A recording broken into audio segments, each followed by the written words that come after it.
अब राम जी के मन में अभिलाषा हो गई श्री सीता जी को, श्री किशोरी जी को देखने के लिए। सवेरा हुआ, पूरी रात सीता जी को ये सोचते सोचते श्री रामचंद्र जी सो गए। सवेरे उठे, श्री विश्वामित्र महाराज जी ने कह दिया कि राम एक काम करो, जाकर के विद्याराज जी के बगीचे से पुष्प लाओ, हम पूजा करेंगे।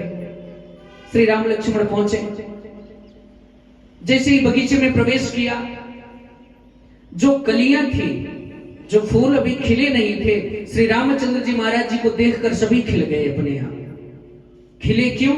क्योंकि अगर मैं सुंदर दिखूंगा तो ठाकुर जी पहले मुझे उतारेंगे। पहले मैं के चक्कर में सभी पुष्प खिल उठे, लेकिन हमारे ठाकुर जी तो जो खिलता है उसके पास कहां जाते हैं? ठाकुर जी तो उनके पास जाते हैं जो टूट जाता है। क्योंकि जब गिरते हुए मैंने तेरा नाम लिया है तो गिरने न दिया, तूने मुझे थाम लिया है। ठाकुर जी कभी गिरने नहीं देते। जब तक मन में अभिमान है तब तक परमात्मा की कृपा आप पर नहीं होगी। जब तक पुष्प खिले रहे, अपने अभिमान में थे कि मैं सुंदर हूं, मुझको ठाकुर जी पहले उतारेंगे, तब तक ठाकुर जी ने पुष्पों को हाथ नहीं लगाया। और जब वही पुष्प मुरझा कर गिरने लगे, तब लगे लेन दल फूल मुदित मन, तब ठाकुर जी महाराज अपने हाथों में उठा लिए कि गिरो मत, मैं गिरने नहीं दूंगा। परमात्मा समर्पण मांगता है, भगवान समर्पण से मिलते हैं। जब हम टूटकर ठाकुर जी के श्री चरणों में बिखर जाते हैं तो ठाकुर जी हमें उठा करके अपने गले से लगा लेते हैं। ऐसे है मेरे श्री रघुनाथ जी, ऐसी है मेरे श्री सीताराम जी की कृपा।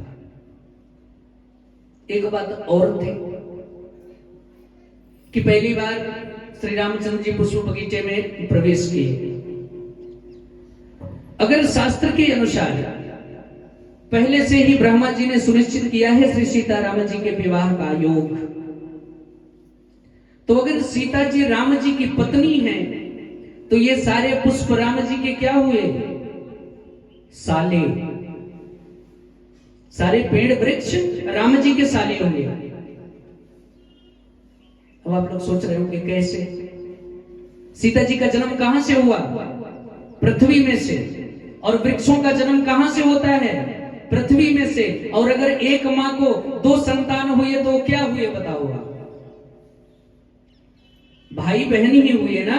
सारे वृक्ष सीता जी के भाई थे। तृणधारी ओट कहति वैदेही सुमिरि अवधपति परम स्नेही। तिनका का ओट सीता जी ने सुंदर कांड में रावण के सामने क्यों लिया था? क्योंकि ये तिनका ही भाई है, क्योंकि ये तिनका यही माता पृथ्वी से उत्पन्न हुआ है और मैं भी माता पृथ्वी से उत्पन्न हूं। तो एक बहन की रक्षा, एक बहन जितना सुरक्षित अपने भाई के साथ खुद को महसूस करती है, संसार में किसी भी पुरुष के सामने, पुरुष के साथ वो अपने आप को सुरक्षित महसूस नहीं करती। और पहली बार श्री रामचंद्र जी महाराज आए हैं। पहली बार कंवर साहब जब घर में आते हैं तो आप क्या करते हो? उनका आदर करते हो, सत्कार करते हो। तो सारे पुष्प राम जी के सामने बिखर रहे हैं, राम जी का स्वागत कर रहे हैं, पुष्पों की वर्षा हो रही है। लेकिन श्री रघुनाथ जी मेरे कहां गिरने देंगे अपने हाथों को? सबको लगे लेन दल फूल मुदित मन, सबको अपने हाथों में लेने लगे। क्योंकि अगर राम जी पुष्प उतारे होते तो भाई वृक्षों से अगर हम पुष्प उतारते हैं तो उसको उतारना कहते हैं, लेना नहीं कहते। लेते तो तब है जब कोई कुछ हमें दे रहा हो, उसी को तो लेना कहेंगे कि जब कोई कुछ हमें दे रहा हो। और यहाँ देने वाला कौन है? सारे वृक्ष हैं। और लेने वाले कौन है? श्री रघुनाथ जी महाराज हैं। राम जी ने तो बस हाथ ऐसा किया, सब लगे लेन दल फूल मुदित मन, सभी पुष्प अपने आप ठाकुर जी के हाथों में आने लगे।